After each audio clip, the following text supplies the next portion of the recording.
Through a Scottish Prism, the programme that is unapologetically pro-Scottish independence and anti-Westminster rule. Everything we say here is viewed through a Scottish Prism. Brought to you by Barhead Boy. Hi folks, and welcome back to Through a Scottish Prism. I hope you and yours are well. Lots to talk about. We've got a budget, we've got the gathering we had, and lots of other things that we'd like to talk to you about today. So let me get in my panellists right away. And we have, of course, up in Clickmannon, our favourite lawyer, everyone's favourite lawyer. It's our Eva. Eva, how are you, my friend? I'm good, Roddy. Had a very busy week, business-wise as well as politically, and looking forward to a robust discussion tonight about what's happened this week and what we're proposing for the future. Absolutely. And of course, over there in Edinburgh, we have Mr. Quinnan, I hope. Yes. There he is. How are you? Very well. Good. A good week this week. A good week. Yes, indeed. Lots to talk about. And we have from, he's over there in the USA. It's the Coatbridge Cavalier himself, Mr. Boswell. How yous all doing? All is well here. I'm back up in Fargo again, visiting friends. Because we just finished. Yeah, just finished. Working in yesterday in DC, and it's like blizzards and stuff like that. So I was lucky to make it up to Fargo. So I'll be here and fly back to Brussels on Sunday. Magic. Great, lovely people in the Midwest in America are wonderful. Best part of the States. Lovely, lovely people. Anyway, I'll out with beers with them later on. Yeah, well, I view the American people the way I do the English people. They're fine. It's their governments that are the problem for me. Yep. That's just my problem. It's getting the same way in Scotland too. But that's another story for another day. And we've got up there in the city of Discovery, our Alan. Mr. Petrie, how are you? Hi, Roddy. I'm doing good. I'd just like to congratulate the Destiny Hub, the Yes Hub in Perth, who last week had a coffee morning and raised just under £500 for the John McLean statue. Brilliant cause. Excellent. Well done, the Hub. Worthwhile cause too, Mr. McLean. I see that someone's tidied up his grave as well, which was badly needing it. Good to see. Anyway, folks, I say this week, on Wednesday we let you know we couldn't have decided not to have a midweek show because we were focused on what I call our gathering. And we in Prism decided that we weren't waiting any longer and that we were going to try and speak to fellow independentistas. And we had a meeting with about 20 people, some who wished to be named and some that didn't want to be named. But, just to give you an example, the people you see here before you in front of you, both our techies were involved, and also we had Stu Campbell, Wings Over Scotland, tremendous input from him, and we had Alf Baird, and more on him later. We had Sarah Sayers from Salvo Liberation. We also had Professor Alf Baird, and many others, some great people from all the parties, from ISP, from SNP, from ALAPA, people of no parties. So we had lots of people there, and there was some tremendous discussion, and we'll cover some of that today. But, somebody say, well, why can't you name them all? Because some people choose not to be. I'll give you an example, ladies and gentlemen. When we started Prism, the word techie came because the first person we had being a techie, the very high-profile job. And as Phil can allude to, when you declare yourself as a Scottish independence supporter, it can end up in a lot of commercial trouble. And he was the one that said, just call me techie so no one can identify me. And some of the people didn't imagine, especially ones that had come from the SNP. They didn't want to be identified for a lot of reasons, although one of them did. He was quite happy to be identified, and we'll talk about him later too. Anyway, Lloyd, you were tremendous input from your good self and all the people we had on that call. What were your thoughts taking out of it for the people here to hear the positives?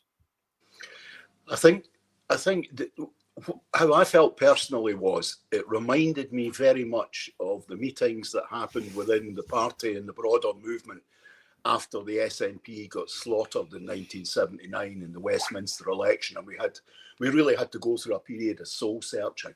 And at that time we were very lucky because there were many kind of thinkers involved on the periphery of the party. There was Tom Nairn, there was Neil Asterson, and from Firth of these Soars there was Michael Hector, who wrote the very influential book Internal Colonialism. But probably the most important was definitely a Scottish academic. I mean, there's no question about it. That from that meeting the other night, I got the sense that people are thinking about the fundamentals of independence again in a way that has not really been happening because of devolution. We've got locked into the electoral cycle, the repeat council election, the European election, Holyrood election, Westminster election, and we've taken our eye off the campaigning ball. And that was the kind of thing we talked about in 1980-81. In a desire to get the party and the movement back working again. Some of the contributions, I was sad that Alf didn't get to contribute to a far greater degree, because one of the essentials that we talked about back then was having to rethink our approach, to remove the kind of British political approach, the fact that we all had to acknowledge to ourselves that we thought in British political terms, whether we were of the left or the right or the centre, but we thought in those terms. And we tried to get away from that. And one of the principal parts of that was a recognition of our country's situation. And it was Professor James Young from Falkirk, who, and I'll just give you just one little piece from Jim Young. Now, this is from 1979, and this was written before the disaster for the SNP in 1979. Right. This is the opening chapter of his book, The Rousing of the Scottish Working Classes. Seminal, absolutely seminal book. Get out and get a copy. Most libraries used to have it. It's probably been remaindered now. But here, just listen to this. Scotland became an English cultural colony after the Reformation. And a certain degree of Anglicisation was imposed on the lowlands before the Union of 1707. Of all the Celtic nations within Britain, Scotland was the only one which the English possessing classes had local allies who were willing to undertake the process of cultural pacification. That basically was something that we recognised then, that in real terms, we would deliver independence when we recognised that us pacifying our own middle class, as opposed to inspiring our own working class, as Jim tried to do, that was the way forward. And it is essential for us to understand the colonial nature of our relationship with Westminster. Back then, we read Frantz Fanon's The Wretched of the Earth. We read Tom Nairn's The Breakup of Britain. No one's doing that reading now. Everyone's reading about British politics. Lots of Scottish politicians will be able to tell you, the ins and outs of Harold Wilson's life, of Edward Heath's, of all the things that have happened in Britain. What they haven't done, though, is recognise that we have things to learn from other people in other places who are involved in the same struggle as us. And what came out of the other night was a clear understanding that this is beginning to sink in with people, and that makes me a very happy bunny. Yeah, I'm going to mention Alf Beard's blog and my guest blog on my site on Friday, which I'll put up in a minute, folks. But he mentions Fran in that one in his article. But the one thing, Alan, there wasn't 100% agreement. It'd be unfair to say it. And the great thing is we've got people there that were all open-minded. People like Stuart Campbell, as I say. But another one I didn't mention, of course, was John Brown of the Independence Forum. Now, there was all different views. But the things we did agree on, Alan, were we all want independence. Everyone in that room wanted independence. There was no one there with personal ambitions or grifters, shall I say, for want of a better phrase either. These were all genuine independence people. And although we were coming from different directions, there was a lot of agreement on a lot of things. Yeah, there was lots of agreements. And one of the biggest agreement was everybody saying we need an umbrella organisation out with the political parties to run this campaign. Mm-hmm. Now, what was good at this meeting was the amount of different people that we had there with their different priorities of how the independence campaign should be run. We had some people who believed that policy was the main thing. Myself, I believe getting out on the streets is the main thing, getting seen by the voters again. But we could do these things in parallel. We could have a skills-based audit of the whole movement and make sure we'd have people doing what they're good at. So the people that are good at policy decision-making could go and make the policies. People like myself and the vast majority of this movement could get out on the streets, hit the doorsteps, do the street work, because I've got to say, and be honest, 30 odd years I've been campaigning, I've never had one person on the doorstep say to me, what's your policy on this? What they like to see is you're out and you're about. Now, if you look back to 2014, we were sitting up 28, 30 odd % when the politicians were running it. When the people started taking over and started to go around the doorsteps without their policies, we went up to 45% because you were seen. We're now sitting at 50% support with nothing being done. The only ones that have been campaigning are the unionists against independence. People have been getting it fed to them through the BBC, ITV. We've not had our message going out. The only way we're going to be able to do that is out on the streets ourselves, hitting the doorsteps, making sure people see we are here and we're not going away.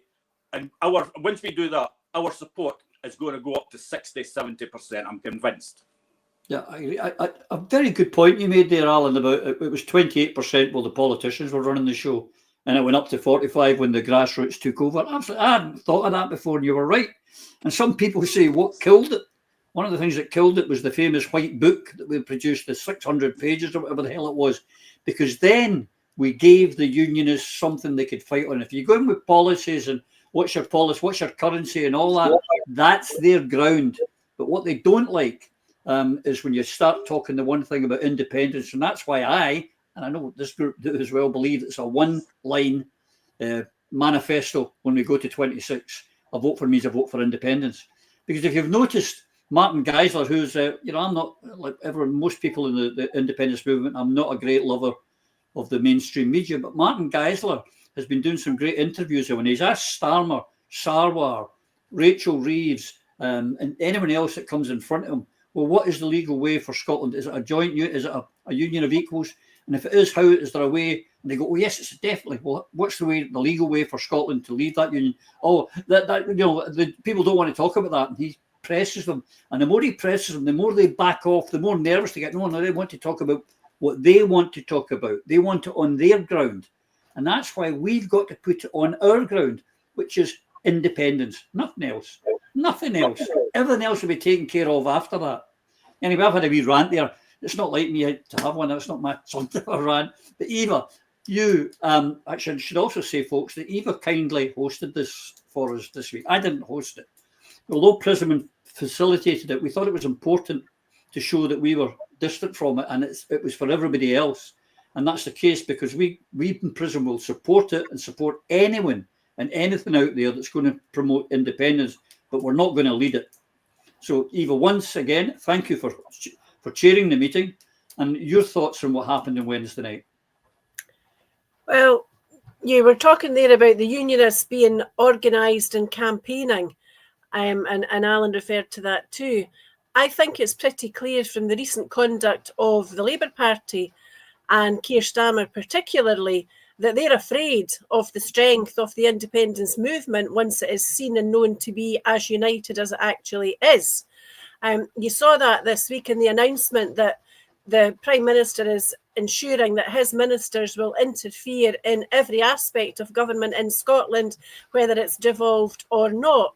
We already know, as we've spoken about before, that money will be sent directly from Westminster to local authorities in Scotland because Labour are absolutely determined to undermine devolution and undermine the current Scottish government.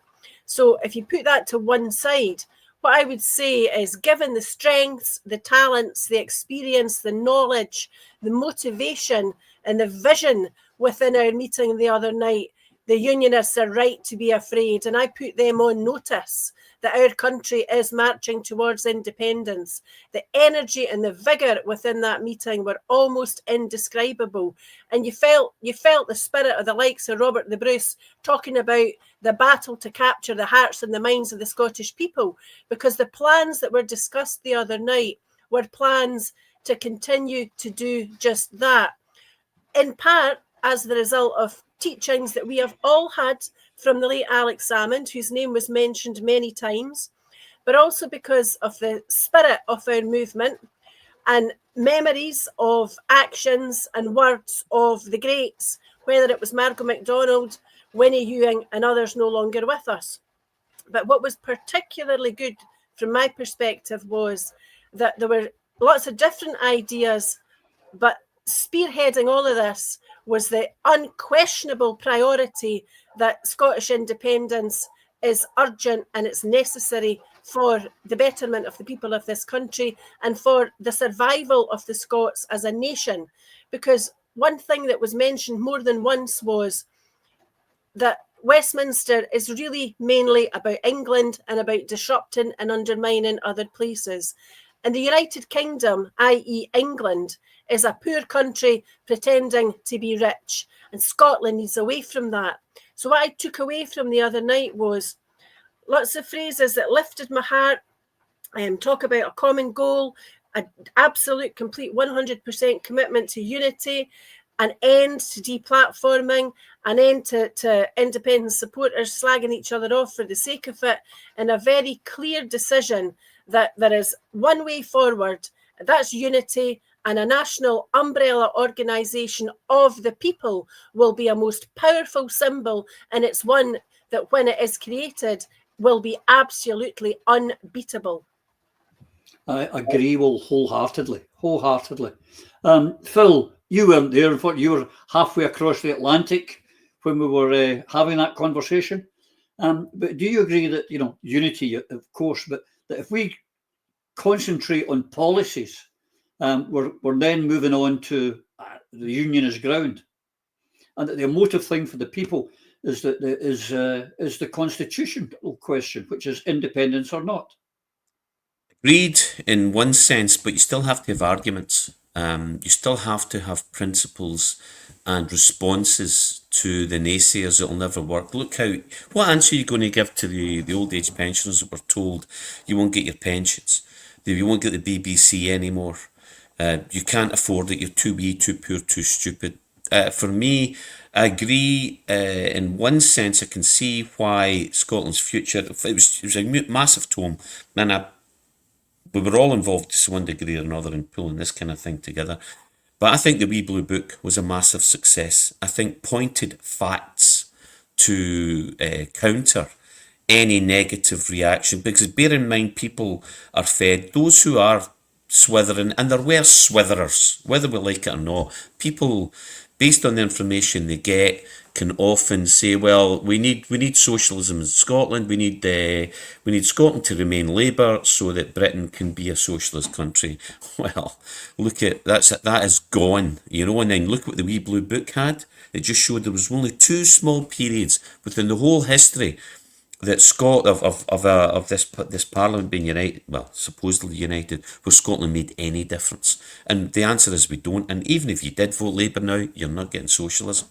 So no, the initiative we've agreed on, and we must bear in mind there are lots of people, like-minded individuals, who have their own initiatives. The other thing we've got to be careful about, and why I think we're going to succeed here, is we're providing the mechanism, the app to help take the power of canvassing out of the hands of parties. So you're not constrained by using a single party's app. There are others who want to get involved, and we must always remember, I spoke to Blair Jenkins recently about the experiences he had in Yes, because we know what works. This unification initiative by all, but especially this group that we in PRISM are funding, but like you said, Roddy, quite rightly, we will stand back from, but we will enforce inclusion for all, especially in guiding the new Yes movement. There's always a price for this, for all of us, as we're very much in the sights of the establishment's destructive forces, if this continues to gather information, and we gather traction. Because if it continues to be successful in the Prime Directive, well, what is the Prime Directive? I think you can break it down into three elements. The Prime Enabler is and always has been unification behind the cause for independence. That's the Prime Enabler. The vehicle must be free from single party influence. Yes to whatever it is. We know it works. Blair Jenkins is a head, a professional, cool-headed leader, and critically included an advisory board which in 2014 comprised key elements. Dennis Canavan chaired it. Taz, Andrew Fairley, Colin Fox, Pat Kane, Dan McDonald, Lindsay Smith, Nicola Sturgeon, Sarah Jane Walls, Patrick Harvey, Elliot. Well, put it this way, there's a whole bunch in there. This will be very different, but it still needs structure and guidance if you understand how politics works. But the overarching prime directive, as always, is independence, nothing less. Nothing less. And the prime directive, of course, of unification will work on it. And so I'd agree on that policy, we needn't develop policy or another big Scotland's Future tome. The Wee Blue Book worked, is based on facts, and we can use it to counter the misinformation that we're getting from Gers and we're going to get from the establishment all over again. Well, I'm at variance with some of that. I'm agree with the Wee Blue Book. It was brilliant, and Stu Campbell has never had enough of the recognition that he deserves to get for what that is. There's too many denighters, and we should be doing something. See, someone also mentioned at that meeting, which I didn't agree with, is we've got to convince that we've got the old soft nose one again. Now, every opinion poll for almost a year has told us that there is a majority in favour, and we haven't been campaigning. We've done nothing in 10 years. When I say we the Yes movement. Now, what our plan is to get the Yes movement going. We have Indie for India. It may be something else. Who knows what the brand will be? It's got to be founded soon. But when the campaign gets going, I believe it will grow and grow and grow. But Lloyd, if I could, you quoted. It's my turn to quote now. On Friday, Alf Baird sent a guest post to me. He was at the meeting and he was unable to speak for long or at all, in fact. But he wrote a blog and asked me to publish it. And here it is. I want to just read a bit from it, if I may. This bit here, if I can read it from this bit. The main challenge for the political bourgeoisie class is posed in the sense that they have never undertaken a reasoned study of colonial society. They tend to think of independence from a purely political and policy perspective. This ignores the fact that the independence, which is dependent on the racial superiority of the colonizer culture and his racial exploitation of the colonized. There is urgency here as the colonized people and culture will allude to. Now, that's one of them. The other one I thought was particularly good was that the reality is easier for the oppressed elements in the colonial society, e.g. the people at the bottom of the tree, to understand, less so for the more assimilated bourgeoisie who fear any change or perceived threat to their privileged position. Those you see it's running along the bottom, folks. If you haven't read Alf's, please read it. It's brilliant. Lloyd, you read it. What did you make of that? £1, mate. Quid. Make that £2, eh? I'll speak in my language. This is the sort of thing that back when we were young Turks in the late 70s, early 80s, we all talked about. Some senior people in the Scottish National Party used this very language back in the day. Unfortunately, it's got lost along the way. What Alf is doing, and his book, Doon Horden, is it should be essential reading for everybody in the movement. Alf's reinvigorating a level of discussion, and more importantly, an intellectually robust discussion that many people in this country feel very, very, very uncomfortable with. And the people who feel most uncomfortable with, in fact, what Alf said, that piece from Jim Young that I read earlier, the last part of the sentence is practically identical to what Alf said in that second part that you read, Roddy. Alf's on it. What we need to do is we need to get other people on it as well. There's, so many of our middle class will not accept the concept of colonisation or that we are a colony because it might mean that other people won't like them. The central problem with the Scottish bourgeoisie is they want the establishment, and particularly the English establishment, to admire and like them. Give them a pat on the head. You're one of us. And that's been the story for 300 years. And in some ways, those are the people that need to waken up, because there's even people in the Yes movement who think in those terms, who think in British political terms and think in the British political structures. As I said on Wednesday night, I have never come across anybody in a pro-independence movement anywhere in Europe or in the ones from the French colonies in the Pacific and in the Caribbean who sees France, for instance, in the same way as we see Britain. They recognise what France is doing to them and has been doing to them since their ships arrived in their harbours. The fact of the matter is they know they're exploited. One of the great contricts on us as a people is the fact that it has been kept from us, even by our own middle class and our own establishment. The simple fact that we are the cash cow for England. And now our language needs to change. And Alf's changing the language, and that is a good thing. For anybody who was watching any of the coverage of the Irish election last week, when they spoke to people in Belfast, did they talk about Britain? No.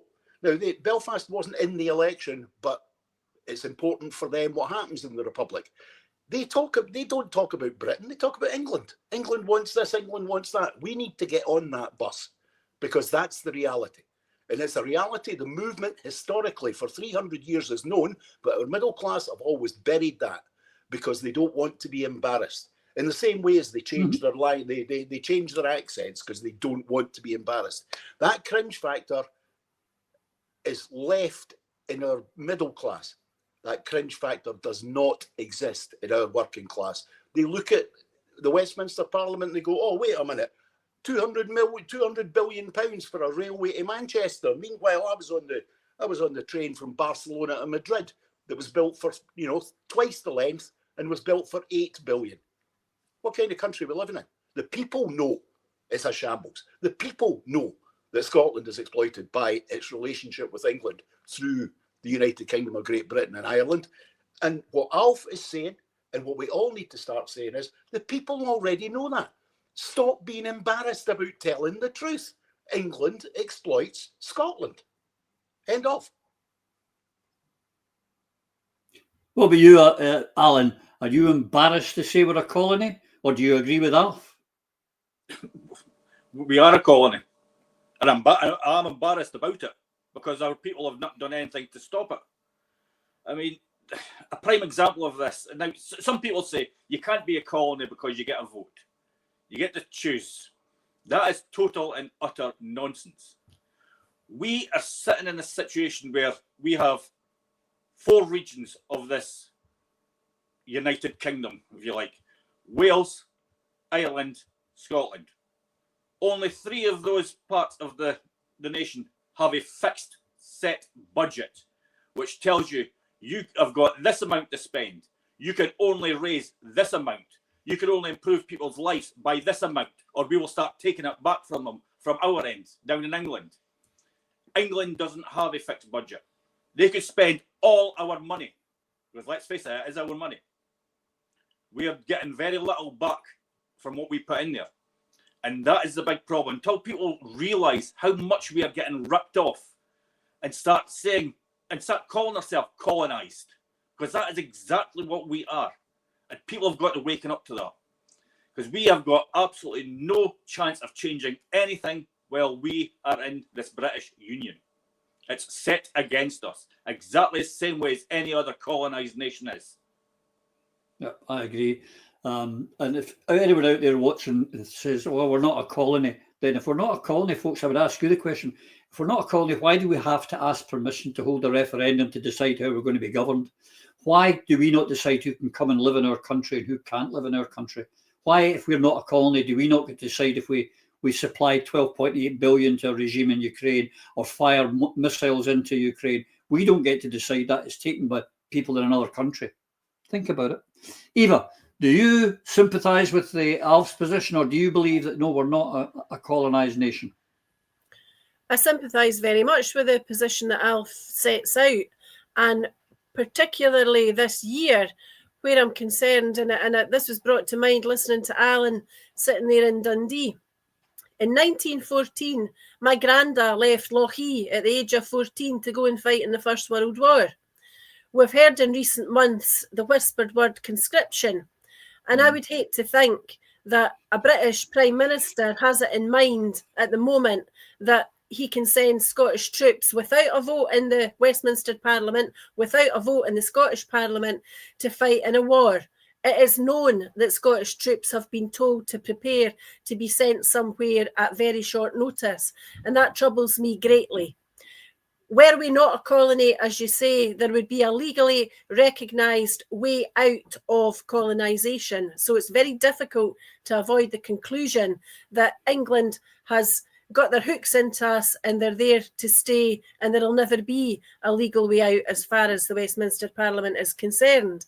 And that is why Wednesday's meeting and others similar to that have been happening involving different groups of people and others that are in planning are so significant and so huge, because we have to change the future destiny of the people of Scotland, and we have to start changing it today, because if we don't get a move on, it will become too late, because Labour and Tory will be happy, as I said earlier, to continue to undermine Holyrood, undermine devolution, undermine the people of Scotland, and remind them that they are actually too wee, too poor and too stupid to look after themselves. We all know that the truth is entirely the opposite. We know, as was said earlier, that Scotland's a cash cow. What is needed is to give the working people of Scotland an understanding, a hope, a comprehension and faith that when we are independent, not only will we pay our own way as a country, which we're more than capable of doing, but we will look after our people. We won't have to worry about benefit cuts. We won't have to worry about hospital waiting lists. We won't have to worry about queues of ambulances outside in the car parks for hours on end because the hospitals are full. We'll not have to worry about carers, whether it be within care home settings or at-home care for our elderly or our infirm, because when we control our own budget, it won't be a land of milk and honey, but we will not be paying a share of weapons of mass destruction on the Clyde. We will not be paying for English infrastructure. We will not be paying for Westminster's illegal wars, and we will not be sending billions of pounds abroad to fight wars when we would rather be a peace-loving, peacekeeping nation. And that's the difference. That's the vision that we need to bring to life, to reality for the people of Scotland. Because although Alex Salmond said the dream will never die, it is more than a dream. It is within our grasp, provided that we're united, we're determined, and we stand up to what is in essence an English Parliament and say, enough is enough. Independence, nothing less. Yeah, and that's what we should fight on in 2026, folks. And if you're interested in doing that, get in touch. We need all the people we can get. Lloyd, talking of all this money, this was the week of the budget where Scotland gets its pocket money, or some of it, because England even retains more of it so they can spend it on what they think is our priorities. They're driving a horse and cart right through devolution by doing that. And it's again, they're breaking the treaty again, because the Scotland Act says that it's all the decisions should be made in Scotland. That was the idea of devolution. But what did you make of the budget, considering how, the paltry sum we get? Dealing with the budget, this particular budget itself, to start off with, now there's two things going on here. John Swinney's desperately trying to find, along with his team, trying to find something in the budget that will help them in the coming elections. Extremely difficult to do when effectively you already are not getting enough money.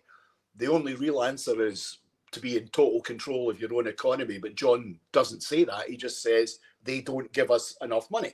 So at that, the juxtaposition is this. Pat McFadden and Murray and the Scots in the Labour Party have lived through 14 years of a nightmare as far as they're concerned, which is they weren't in charge of Scotland. They've been in charge of Scotland since the mid-1930s. So for the very first time, they created a Scottish Parliament and then they lost control of Scotland. And they lost control because of their own actions. They brought in PR and local government that destroyed, effectively, the hegemony of the Labour Party right across Scotland. And then they failed so badly, and we were so good, and we had Alex Salmond, we took control at Holyrood.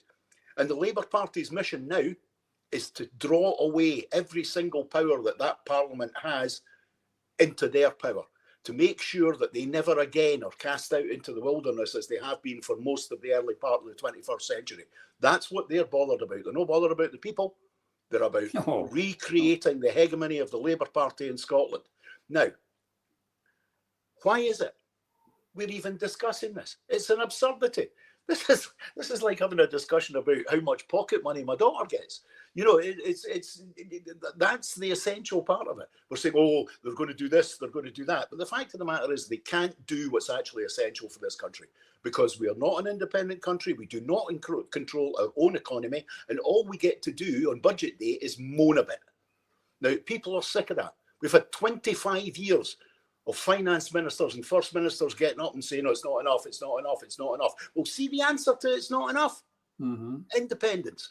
Then we'll have as much as we possibly need. All of our own money, our own resources, our own ingenuity, and our own imagination to deliver. In some ways, you know, this is another classic example of the pantomime nature of British politics. Loads of people bumping their gums about something called a budget. It's not a budget. It's an allocation of pocket money to the recalcitrant child north of the Tweed. Yeah. What do you make of our allocation of our pocket money, Philip? And that's exactly what it is. I mean, while I didn't enjoy it and I didn't honestly do the role justice, until I went into the Public Accounts Committee, which was a perfect use of my skills and interests. I was on the SNP Treasury team, so I have had apples off this cart before, mostly criticising and analysing UK budgets. But I agree with Lloyd. Obviously, we've been saying this for a long time. We need to make more of the fact that we give more to the UK and get some of it back in our annual budget, pocket money to run Scotland.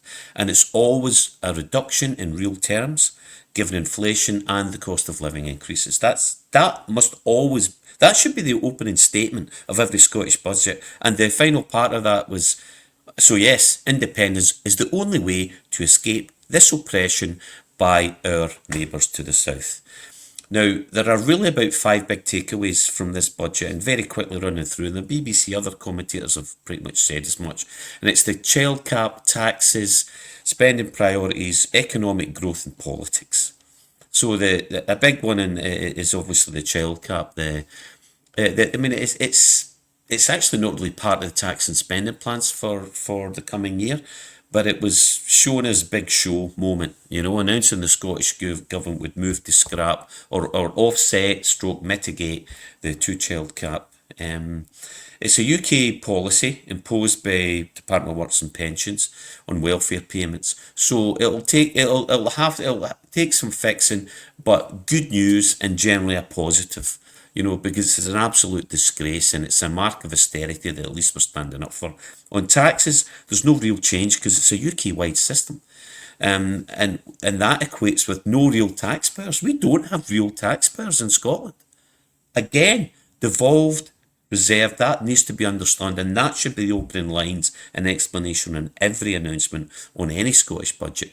We've token taxpayers and simply do not have control of the monetary and fiscal policies that are required to govern a country. We've talked about that before.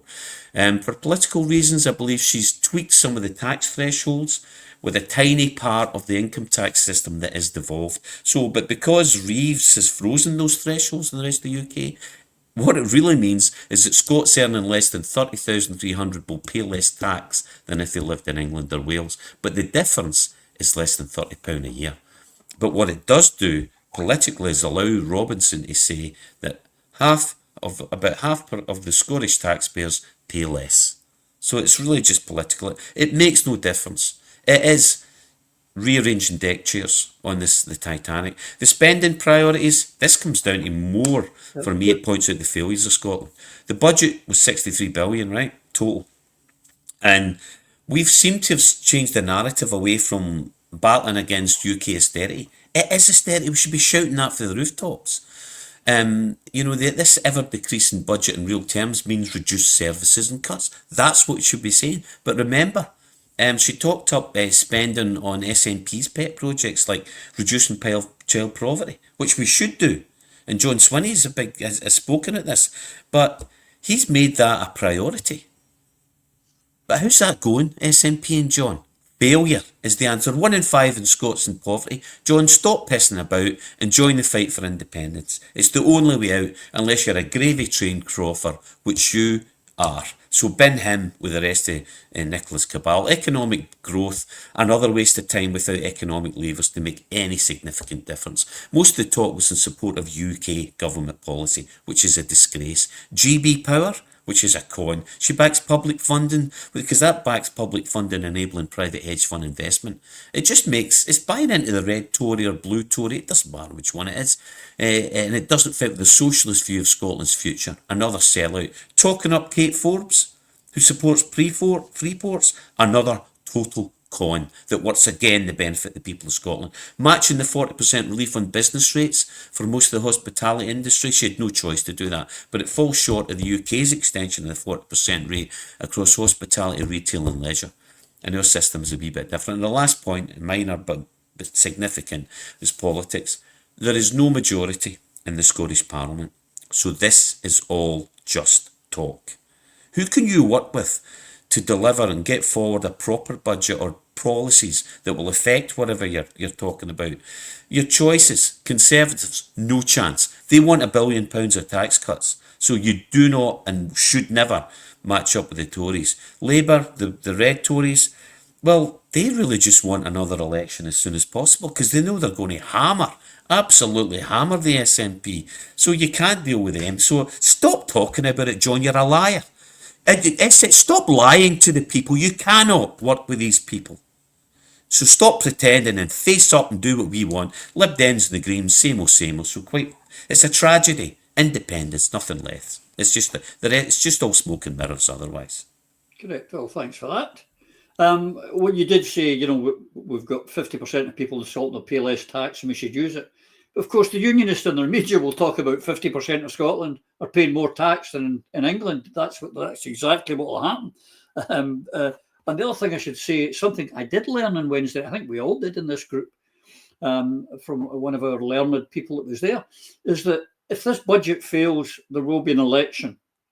But, folks, there has to be another one in 2026 because the Act states that the fixed term, there has to be another election in 2026. So if they have one in 2025, they have to go in 26. Because, yes, they could change the standing orders, but they can't do it till a full election. So there you go. So you see, every day's a school day on here. Every day. The one thing that came out was this classic by Anis Sarwar. And I'm tempted to call him Anis Sarwar after this because here we've got, he's protesting it terrible. He's shocked, horror that the winter fuel payment's been stopped, but the Labour Party have forced the SNP to bring it back. No question that his party weren't going to remove it in the first place pre-election, and it's one of the first things they did post-election, and it's hammered them, as we'll see later in the show. But him doing the hypocrisy of this, trying to make out it's his big idea. The SNP brought it back in, but the people have got to wait a year. God knows how many pensioners will die in that year's time. But the audacity and hypocrisy of Sarwar is off the scale, is it not? Yeah, I mean, if you remember last week, I said that would happen. The exact same thing would happen because the SNP left it too late to come out and say they were going to mitigate the Labour Party cut. Because let's make no mistake, this is a Labour government cut. It wasn't cut from Scotland. It was cut from the English Parliament. And I said last week that because of the SNP taking so long, it gave Anis Sarwar the time to get his con job in place and how wonderful I am, I forced their hand. Bullshit. Just like everything else that comes out of his mouth. Total crap. But, you were saying about the media will be going on about half of the Scottish population pay more tax than England. That's not actually true. It's only because they changed the name of tax in England. Prescription charges is a tax on the sick. Tuition fees is a tax on education. England are paying more taxes than what our people are, and that includes the higher taxpayers in Scotland. It's just called a different name. But the other thing about this budget, and it's something that annoys me, and it's annoyed me for a long time, is they just like to get headlines of saying we have created all this extra money for this department, all this extra money for that department. It doesn't matter how much money you throw into departments if the departments are not working. And that's what we need to change. We need to have a full review of the services in this country. Now, the Tories and Reform want to have a massive review and just privatise everything. But what we should be doing is having committees in the health service with doctors and nurses telling us exactly the way that department should be run, the people who are there. Get rid of top management because they're not needed. It's not a business, it's to provide healthcare. Education, exactly the same. Teachers, get involved. Get rid of the woke stuff. Stop paying the funding of the lobbyists. Start putting the money into areas that we need the money to go into. After COVID, we had a great opportunity to improve our education system by having those who missed out primary one because they were off school for a whole year, by going into primary one a year after, increasing the starting level for school age, because it has been shown that that makes a major improvement. Very simple things, but we're just not doing it. Because the best thing for politicians is headlines.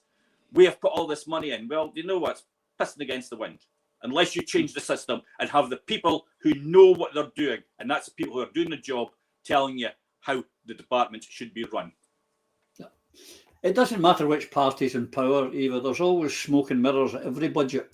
But one of the ones here from SNP, when they're talking about migrating, mitigating rather the two-child pay, which is an abomination. It's a terrible thing that was put in place, and it should be abolished. But it's actually, there's two things in that. One, it's, if the UK allows us, but we're not a colony, folks.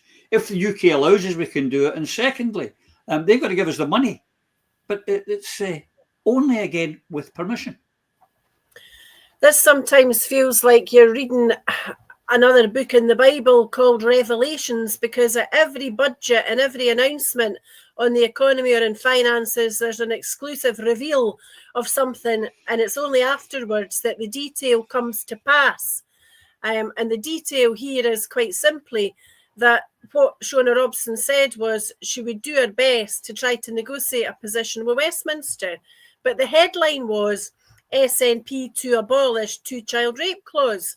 Utter nonsense. They're not going to do it unless they've got the cooperation from Westminster, that Westminster are currently absolutely adamant they're not going to be providing. And this is what happens when you've got government that is not competent, it's not fit for purpose. I mean, I've listened to part of the budget speech, I read other parts and summaries of it, and what struck me was it was just tinkering around the edges, and the great pronouncements about extra money going to A, B and C and when it would happen, when you actually examine the detail, will make no transformative difference to the lives of anybody in Scotland.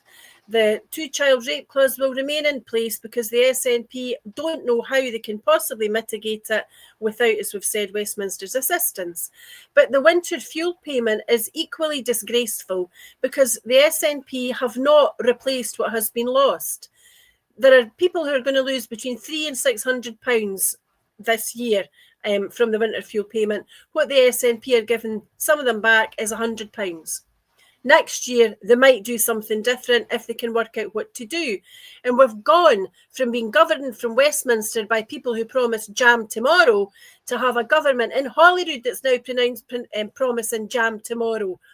What they should have been doing is saying the greatest economic travesty faced by Scots today is the potential closure of the refinery in Grangemouth. They should have had the public out on the streets in their droves on budget day, like the marchers from the union had been out the previous week, demanding that Grangemouth be saved. Because if it goes, the Proclaimers sang cap in hand at Alex's funeral. You could look around the congregation and there was an awful lot of people looking at their feet and others shuffling in their seats because they were so uncomfortable, because they couldn't understand, although they knew damn fine why Scotland has cap in hand and that mentality. Because the people that were elected to change that position, to get us our independence, didn't even try to achieve it.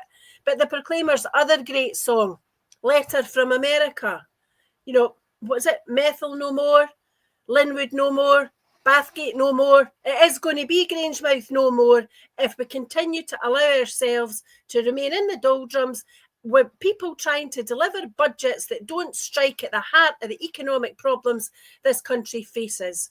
So was embarrassing to watch.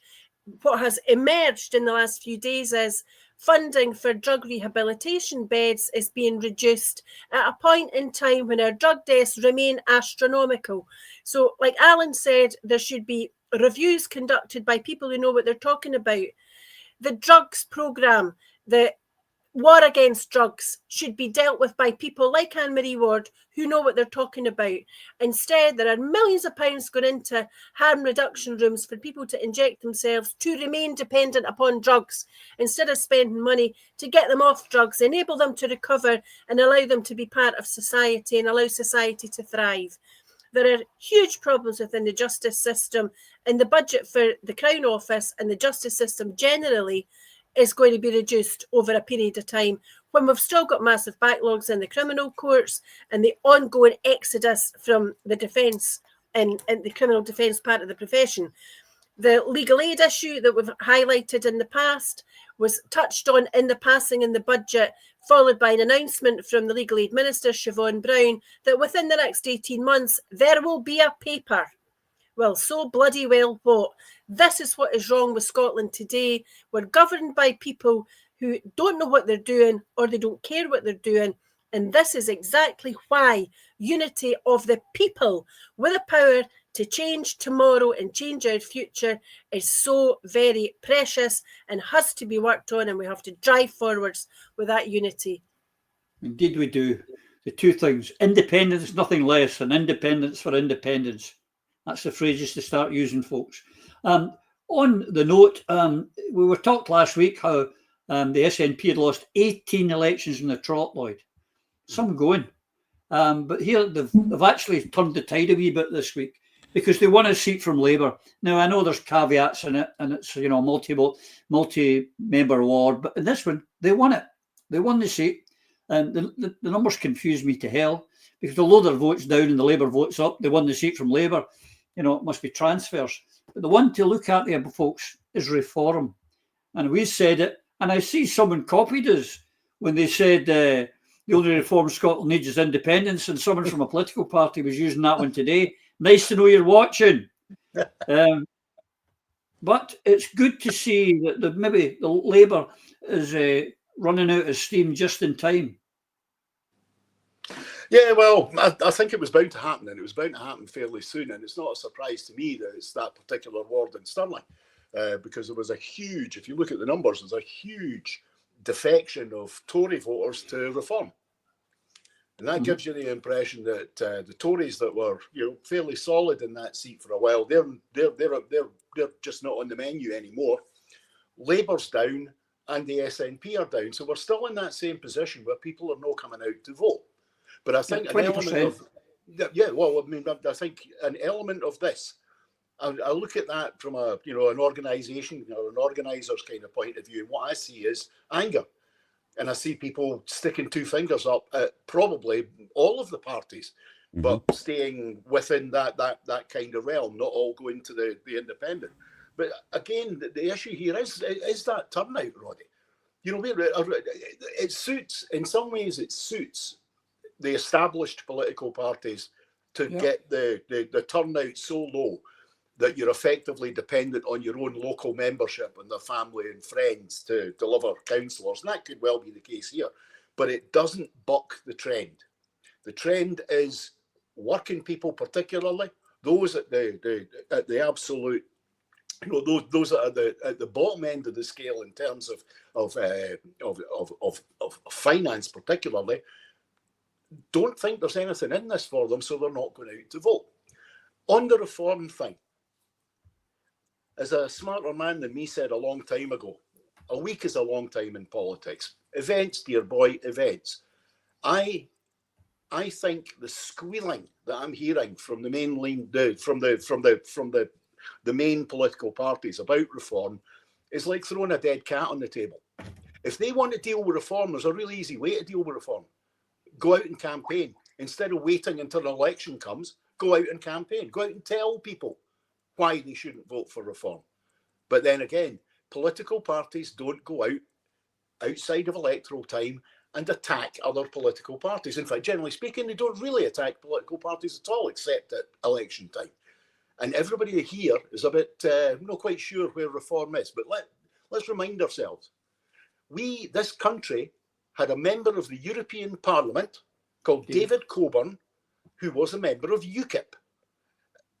Reform UK is UKIP by another name. It's exactly the same people. How long did that buffoon last? Not very long. Not just because we were coming out of the EU, but he wasn't going to last because he kept putting his foot in it. They do not have an organisation on the ground. I've seen this before. I've seen it with the BNP. I've seen it with Brexit Party. I've seen it with all of these kind of quasi right-wing organisations. They pop up, they disappear, because they're here to disrupt. They're not here for anything else. They don't really want to be in charge of the country. They don't want to be councillors. They want to disrupt the process for those who run them. And I would suggest that Reform UK and its entire structure, its business model, is more reflective of the British establishment, possibly, than any of the other British parties right at this time. And I think if we cannot allow our elected political class to create fear and panic over the power of reform and the likely influence of reform if they don't get off their backsides and do something about it. Yeah. And here's the thing, Phil. Here's the opinion poll out this week. A shock poll, they put it. Not shock to me. Reform UK ahead of Labour for the first time. The Tories are leading the actual, in the opinion polls down there at 25%, something like that. Reform in 23 and Labour in 21. It's very small percentage of people backing them up, any of them. But that's the first time they've been in front. How do you fancy the idea of Nicholas or the old Farage there as your Prime Minister? Jesus wept. Full stop. Full stop. That's it. That's it. Jesus wept. It's just insane. It's insane. Is that you? That all you're going to say? Aye, seriously. What more do you need to say? For Jesus God, pay attention, folks. Wake up. Alan, perhaps what do you think of reform? The SNP stopping the flow, it's got to be good if it's going to stop reform. Are you worried about reform? Slightly. I mean, on the issue about the by-election, I mean, if you go back, PR by-elections are very difficult to get a hold of what's actually happening, because at the actual election, the SNP had two candidates. Labour had one, Tories had one. It's a three-member ward, and they've got one SNP, one Labour, one Tory elected at that stage. The SNP, two candidates put together, their first preference votes were 1,483 votes. Labour's was 829. So it's no surprise the SNP took that seat. At the next election, they'll probably lose it again. That's just how PR by-elections work. But on reform, I mean, they're not a political party. They're a con job. They are a total and utter con job. These people that think Nigel Farage is for the working class man are total and utter lunatics. I mean, Nigel Farage has just received a payment of about £40,000 from a US organisation that tells people how to hide their finances abroad so they don't have to pay tax on it. He's in the process just now of trying to get £100 million loan or donation from Elon Musk to comply with British electoral laws. Elon Musk is not a fan of working class people. He sacks workers as quick as like that. He just goes in, no reason, just sacks them. Doesn't give them any overtime. He is not a man of the people. He is a con man. He's worse than Del Boy. And what was the other one? Arthur Daly. Remember him? Used to be the working class man, but just out there for the con. I would actually say that Arthur Daly is better than any of the reform people, I would suggest, as is Del Boy. I mean, I would vote for them before I'd vote for any of them. Eva, they've stopped the rot a wee bit, but the turnout is still again, because I go back to there is a huge amount of people. One of the things I said at the start of the meeting on Wednesday, if you remember, was that, Labour didn't so much win the election in Scotland in July. The fact was that 750,000 almost independent voters stayed at home.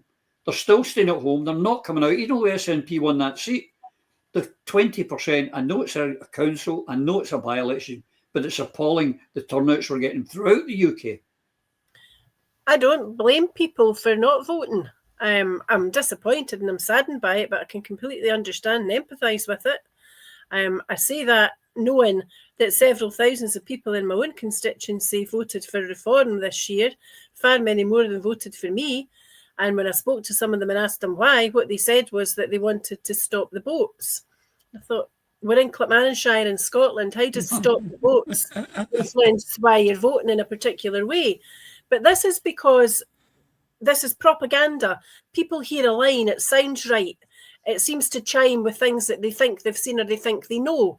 But in a Scottish context, what I think people really need to understand, and many people don't, is that the birth rate is falling.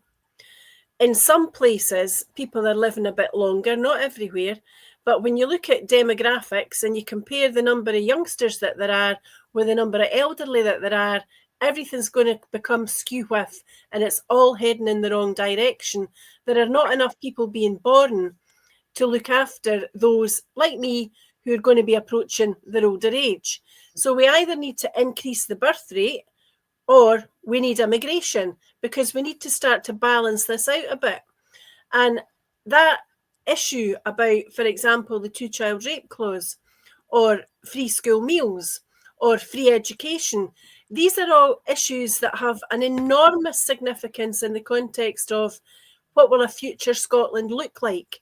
So we have to be very careful when we think in terms of who are we voting for and why are we voting for them, and look at a bigger picture, not just think about what might be a selfish snapshot at a point in time. And reform are a selfish snapshot at a point in time. And they're able to fulfil that role because actually the other political parties have not enthused people. They've not explained properly what they can offer, why they're offering it, and what their vision is. And the biggest problem with the SNP, apart from the obvious lack of competent government, is that they don't currently have a vision for independence. They have not updated their website on independence since before the July general election. They still talk about using that as an election heading towards independence. They still have references to holding referendums on independence. And again, I go back to what I've said repeatedly tonight. This is why a popular movement towards independence is absolutely vital. We do not need reform to get a foothold anywhere in Scotland because they don't offer Scottish people anything that's positive or worth having. You know, it would be an absolute nightmare to be ruled by the Nigel Farages of this world. It would be anathema, I think, to most thinking people in Scotland. But we have to accept that if that's what people vote for, that's their democratic will. But I hope I never see it. Yeah, here. If the problem is we need to increase the birth rate, I think that's a job for Phil Boswell. I think he's made perfectly for that job. You can help us out there, Phil. But the fact of the matter is, throughout the Western world, birth rates are dropping. And they're all terribly worried about it. But maybe if they didn't charge fees for kids to go to school, to university, if they made people able to afford that one partner could make enough in an earning that the one could stay at home to look after a child, if they made childcare affordable and made life affordable and brought down the cost of housing, then maybe people would have more children. But if you're struggling already, the last thing you want to do is have another kid. It's simple economics and simple logic, in my opinion. I don't know. What can I tell you? But anyway, as things go on, there's another one. I mean, I love how Anas Sarwar, who loves to, blame everyone and everything. And this one. Again, we talked about one last week where the Edinburgh councillor, the Liberal, who stood about being a local councillor, was moving out of Edinburgh and had to give up their seat a week after election. The day after the election, the Labour one, that was in that seat in Glasgow Northwest, Lloyd, where we only get a 12.9 turnout. It's going to cost 80 grand to have another election because the person hadn't resigned and hadn't done their job properly. But of course, nothing to do with me, nothing to do with SNP bad, nothing to do with us.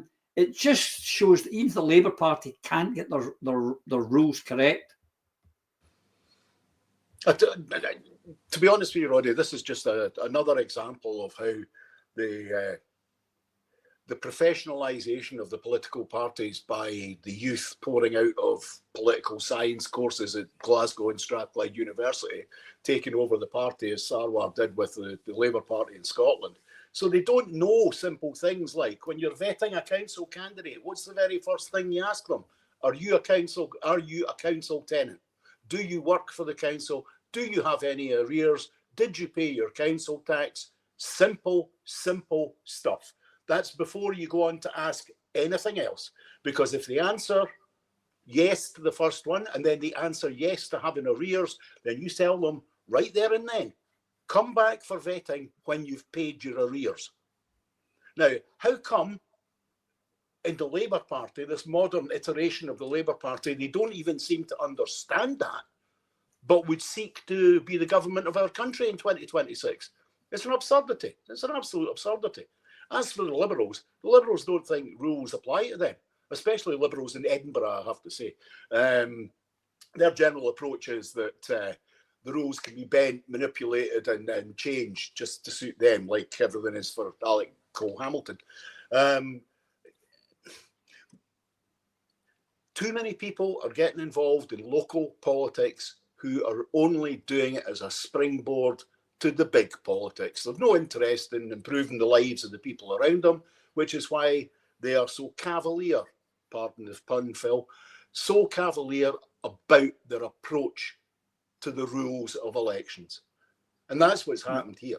The Labour Party think they're untouchable now. After all these years in the wilderness, they can do what they like. They'll get it sorted. But how unprofessional is it for any political party to pick a candidate who either didn't have the honesty or the knowledge to admit that she effectively was a disbarred candidate before she even stood? Yeah. That shows how low our politics have gone. Correct. The clock's beating us along, but here's the other one. All through the election, Phil, they were telling us how they were going to cut 300 quid off the power for everyone in Scotland. How they were putting up in Aberdeen, but actually all the headquarters staff and the CEO were going to be in Manchester, it turned out. But this week they put out their latest bit, and if you'll actually read the milestones there, they're talking about protecting the consumer. There's nothing in there about cutting it back, so they've already walked away from another pledge. They're not talking anymore about cutting back on the cost of electricity for people. Yet another Labour con. They just lie all the time.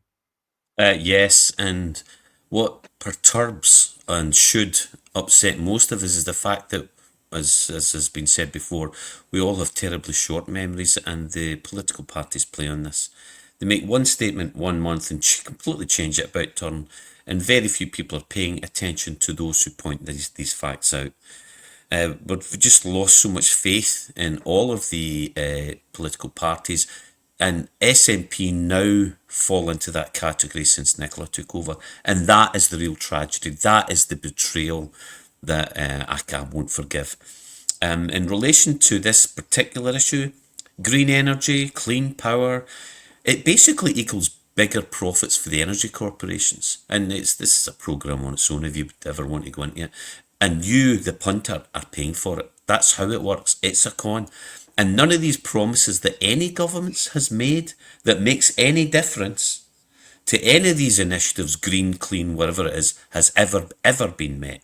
So, I mean, they talk about clean, sustainable, renewable, green. Clean energy produces very little pollution. It still pollutes. It's relative to existing resources as a positive, but it's definable, and most of us agree with this, but it's very much used today, and certainly in this case, as a marketing term. Sustainable energy is more about efficiency and resource management, whereas renewable means energy production that using resources that can be renewed, such as trees. We should be using more trees. But green is purely a marketing term, and this is what these political parties are playing on. They're making half-arsed promises or promises that actually don't really mean anything. It's not going to make a difference. It just sounds good. And and from a guy who's not worried about global warming, the planet has been way warmer for great periods over the time. And this is just more horseshit, more hot air, which isn't going to make that much a difference. I mean, you remember in ancient times, not ancient, I mean, relative to the planet, to the age of the planet, the Romans were growing grapes in the UK, and it was at the Hadrian's Wall, Antonines Wall, I can't remember which. Hadrian's Wall and making wine. Well, there you go. I mean, and you're not really doing a lot of that right now, but you could, just when the Romans were a couple of thousand years ago. So people need to really... It's a very complex subject, very difficult and very hard to map climate change, etc. That's why it's been used as a bit of a con in relation to this green energy, which is all about profit. But I'm with Frankie Boyle on this. Bring on the global warming, because we'll be up the palm trees throwing pineapples at the English as the place floods. Amen.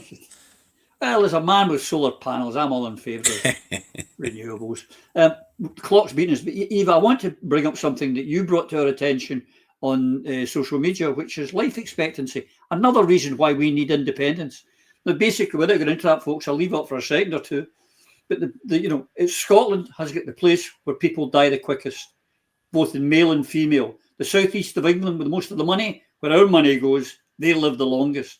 So, if you want to live longer, you need to be independent and get wealthier. And the only way to get wealthier is not in the union, it's to get out of the union. You read these figures, Eva. Were you horrified? Not surprised, but horrified. I wasn't surprised, because we've watched this pan out year after year after year. But what I was really angry about was the spin that was put on it was, oh, look, we must be doing well because Glasgow's no longer at the top in relation to male life expectancy. I was absolutely ballistic that was the spin, when what we should have been saying was, hold the bus. Let's just analyse what this actually means. And what it means, obviously, is that you're likely to die earlier if you live in an area that is more deprived. You'll live longer if you live in a fancy posh area. But compare that with the yes vote in 2014, and there's a clear and obvious relation and correlation that the poorer areas are more likely to be motivated to vote for independence. I'm not saying that people in the wealthier areas don't. Clearly they do. But there's a higher percentage within working class areas, in schemes, in areas that are not so affluent. And that is where we as a movement must concentrate a good deal of our efforts in persuading people to be motivated to get on the register, to come out and vote, and to consider that independence will be transformative for the people of our country who do not deserve to have their lives shortened as a result of poverty, deprivation, addiction, ill health, homelessness, care experience, you name it. These are the people who need to be empowered to believe, and when they're on side, Scotland will run towards independence. Here. Now, as we said at the beginning, we started talking about the get-together we had, the gathering of a lot of tremendous independence people. We're going to keep working on that, folks. And we're working towards having a summit where everybody will be involved. But if you've listened and you want to get involved, certainly Indy for Indy will be working in 26, and we'll be working soon. We'll be working hard, and we'll be working all over Scotland. If you're interested to help, to stand, to do anything, get in touch. We need everyone on board, because we've got to do this ourselves. The parties ain't going to do it for us. It's going down to us. So I hope you've enjoyed this, folks, as much as we've enjoyed bringing it to you. And until we see you again, you and yours, please take care.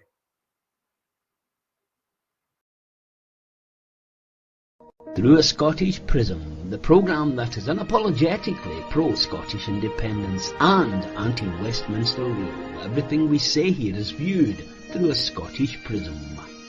Brought to you by Barhead Boy.